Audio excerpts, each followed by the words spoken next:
കാളകാട്ടത്തിലുണ്ടെങ്കിൽ തീർത്ത് കളയാമെന്ന് കരുതി എന്റെ മായാലീലാവിലാസങ്ങൾ സഹിക്കാൻ വയ്യാതെ വന്നു. അങ്ങനെയാണ് ശാസ്ത്രത്തിൽ അല്ലേ. അന്ന് ഞാൻ ജനിച്ചുടനെ കാളകാട്ടത്തിൽ കരുതി ഈ ശാസ്ത്രത്തിനെ എങ്ങനെ വളർത്തണമെന്ന് കരുതി അല്ലേ. ആരപ്പാല് കൊടുത്താലോ അസുരനാകും, കുതിരപ്പാല് കൊടുത്താലോ കുംഭകാവല കെട്ടും, എങ്കിൽ യോഗ്യവും വീര്യമുള്ള ഗോദാവരി പശുവിൻ പാൽ കൊടുത്തു വളർത്താം ഈ ശാസ്ത്രപര എന്ന് കരുതി അല്ലേ. അങ്ങനെ പാൽ തേടിപ്പോയി. എവിടെയാന്ന് കൊടുക്കണേ പാലുണ്ടായി? ഇവിടെയാണ് പാല് കിട്ടിയിട്ടുള്ളത്. ശാസ്ത്രപര് കുങ്കിയാവയുടെ കട്ടാറാതിക്കൽ അത് പാല് കിട്ടിയതല്ലേ.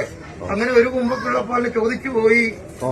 എന്നിരുന്ന പറഞ്ഞതറിയാ, ഇന്നലെ വരെ പുറംപിള്ളക്ക് പാലും പഴയരിയും കൊടുത്തിട്ടില്ല, ഇനി ഇന്ന് കൊടുക്കുകയുമില്ല, അകംപിള്ളക്ക് കൊടുത്തോ വന്നിട്ടുള്ളേ പുറംപിള്ളക്ക് എന്ന് പറഞ്ഞിട്ട് അതെന്ത് തടഞ്ഞു. അത്രയും ബലവാനായി ശക്തിവാനുമായിരിക്കുന്ന എനിക്ക് വേണ്ടിച്ച് പാലിന് പോയി കൊടുത്തില്ലെങ്കിൽ എന്റെ ശക്തിയും എന്റെ വായുള്ള ഇവിടെ കാണിക്കണ്ടേ. അങ്ങനെയാണ് ശാസ്ത്രത്തിന്റെ വായ ഇവിടെ കാണിച്ചത്. എന്താ ഉണ്ടായത്? പശുക്കിടാകളെല്ലാം ശിലയായി മാറി, കറുത്ത പശുവും കുട്ടികളെല്ലാം കരിങ്കൽപ്പാറയായി മാറി, വെളുത്ത പശുവും കുട്ടികളെല്ലാം വെങ്കൽപ്പാറയായി മാറി, ചുവന്ന പശുവും മക്കളെല്ലാം ചെവിടിപ്പാറയായി മാറി, പശുവെക്കെട്ടും അല്ലെ കയറെല്ലാം പാമ്പന്തകളായിട്ട് മാറി.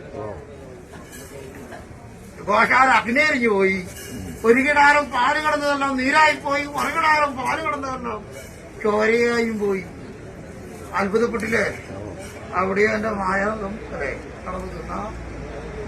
എന്തൊരു വായം നിറഞ്ഞല്ല, എന്തൊരു മഹാവായം നിറഞ്ഞല്ല വിളിപ്പിച്ച് നാളെ വിളിപ്പിച്ച് വരവ് വന്നിട്ട് രാജ്യം വെച്ച് നോക്കുമ്പോ എന്താ പറഞ്ഞത്? കാളകാട്ടിലത്ത് പറയുന്ന കാർത്തിക പറയുന്ന ഒൻപാലകണ്ട് തിരുവള്ളപ്പുഴയുണ്ട് എന്നാ പറഞ്ഞത്. അങ്ങനെ നിങ്ങളെ ശാസ്ത്രത്തിന്റെ ശക്തി ഒന്ന് പരീക്ഷണം ചെയ്യാമെന്ന് കരുതി എന്ത് ചെയ്തു? അത്ര വലിയ ദൈവമാണെങ്കിൽ ഇതൊക്കെ മാറി പറയണമെന്ന് പറഞ്ഞു. അതെന്റെ ശക്തിയെ ഒന്ന് പരീക്ഷിച്ചതല്ലേ. സത്യമാണോ തന്ത്രി? അതെ. അത്ര വലിയ ദൈവമാണെങ്കിൽ എന്താ എനക്കെന്താണ് യോഗ്യത കുറവെന്നൊണ്ടാ?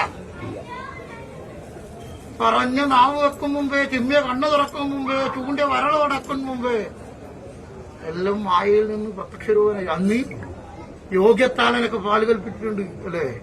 ഒരു കുമ്പപ്പിള്ളപ്പാലിന് 9 കുമ്പപ്പിള്ളപ്പാലും ചെങ്കൊമ്പം താളയും തലയാൾ കെട്ടിച്ച് പുലയാക്കേറി അല്ലേ ശാസ്ത്രപുരി തന്നിട്ടുണ്ട്. അതാണ് എന്റെ മായ, എന്റെ ഭ്രാന്തോ.